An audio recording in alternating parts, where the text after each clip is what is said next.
My dear friends, आज करेंगे R H का क्राइटेरिया जो कि बनाया गया था प्रॉब्लम को सॉल्व करने के लिए, जो हमने पिछले पार्ट में देखी है। क्राइटेरिया क्या था? सेल का structure, body organisation, modern nutrition, reproduction, phylogenetic relations. इसी के बेस पे अब सारे के सारे किंगडम जो है डिवाइड होंगे। पहला आता है ऑर्गेनिज्म। ऑर्गेनिज्म में हमारे पास आता है प्रोकैरियोट, दूसरा आता है यूकैरियोट। दो तरह के होते हैं, एक प्रोकैरियोट होते हैं और एक यूकैरियोट होते हैं। ये आती है फिफ्थ किंगडम क्लासिफिकेशन। प्रोकैरियोट सिर्फ और सिर्फ मोनेरा में है।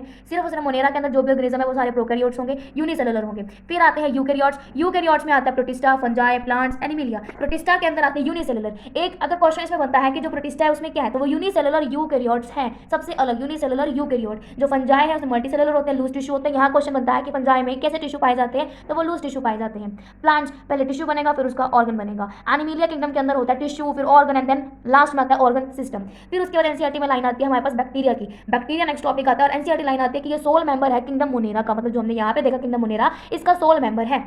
ये मोस्ट अबंडेंट माइक्रो ऑर्गेनिज्म है, सबसे ज़्यादा पाया जाने वाला है। ये मोस्ट एक्सटेंसिव मेटाबॉलिक डाइवर्सिटी है इसकी, बहुत ज़्यादा है। ये न्यूट्रिशन इसका होता है ऑटोट्रॉप, जो कि कुछ करते हैं लेकिन हेटरोट्रॉप मेजोरिटी में पाए जाते हैं। बैक्टीरिया की शेप, ये क्वेश्चन आता है very important for CBSE and HPSC board. ये आता है विब्रियो। विब्रियो की शेप होती है कोमा, ककस, स्फेरिकल बोलते हैं, बैसिलस, रॉड, स्पिरिलियम, स्पाइरल। फिर आते हैं हमारे पास जो हमने मोनेरा किंगडम में देखे, जो हमने दो में डिवाइड किए थे, आर के बैक्टीरिया, यू बैक्टीरिया। उसमें सबसे पहले आता है हमारे पास आर के बैक्टीरिया। आर के बैक्टीरिया जो है हार्श हैबिट में रहता है, जहाँ कोई नहीं रह सकता वहाँ ये रहता है, क्योंकि इसके पास सेल वॉल का स्ट्रक्चर सबसे ज़्यादा डिफरेंट है, तभी ये हार्श हैबिट में भी सर्वाइव कर सकता है। पहला आता है हेलोफाइट्स, मतलब कि सोल्टी एरियाज का लविंग। हेलोफाइट्स मतलब कि सोल्टी एरिया का लव, तो ये सोल्टी एरियाज में रहता है। फिर आता है थर्मो एसिडोफाइट। थर्मो से पता लगता है कि कुछ टेम्परेचर की बात हो रही है, तो ये लीव करता है हॉट स्प्रिंग्स में। फिर आता है लास्ट में लीव्स इन मार्शी एरियाज, ये मार्शी एरियाज में लीव करता है। और लास्ट में आते हैं जो मिथेनोजेनस होते हैं, वो प्रेजेंट कहाँ होते हैं? मिथेनोजेनस प्रेजेंट होते हैं रूमिनेंट एनिमल के गट में, जैसे कि काव होगी, बफेलो हो गया, उसके गले में ये प्रेजेंट होते हैं मिथेनोजेनस, जो प्रोड्यूस करते हैं बायोगैस को, मीथेन को फ्रॉम देयर डंग।